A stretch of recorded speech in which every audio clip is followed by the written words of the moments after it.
Ang realidad ng long-distance relationship, isa sa pinakamahirap na klase ng relasyon. Ang long-distance relationship o LDR, hindi dahil sa kakulangan ng pagmamahal, kundi dahil sa distansyang sumusubok sa katatagan ng dalawang taong nagmamahalan. Kailangan ng extra effort, sakripisyo, at matibay na tiwala upang mapanatili ang apoy ng relasyon sa kabila ng layo. Hindi ito para sa lahat dahil halos karamihan dito ay sumusuko at hindi ito nakakayanan.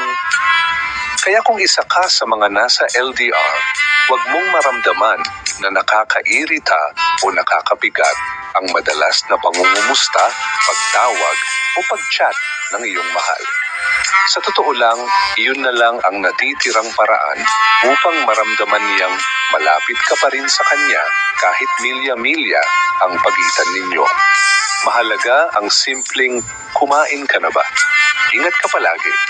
Kumusta ang araw mo?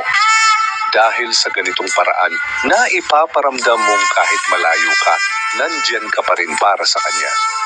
Para sa taong mahal mo sa malayo, ang isang simpleng mensahe ay maaaring maging dahilan upang mapawi ang pagod, lungkot at pangungulila. Tandaan, ang LDR ay hindi para sa mahihina ang loob. Ito ay para sa mga taong handang lumaban para sa pagmamahal, yung kayang maghintay, magtiwala at magbigay ng oras kahit hindi madali. Hindi sapat ang mahal kita kung hindi ito susundan ng effort at consistency. Oo, mahirap ang LDR, pero kung pareho kayong handang magsakripisyo at ipaglaban ang isa't isa, walang distansyang kayang humadlang sa tunay na pagmamahal.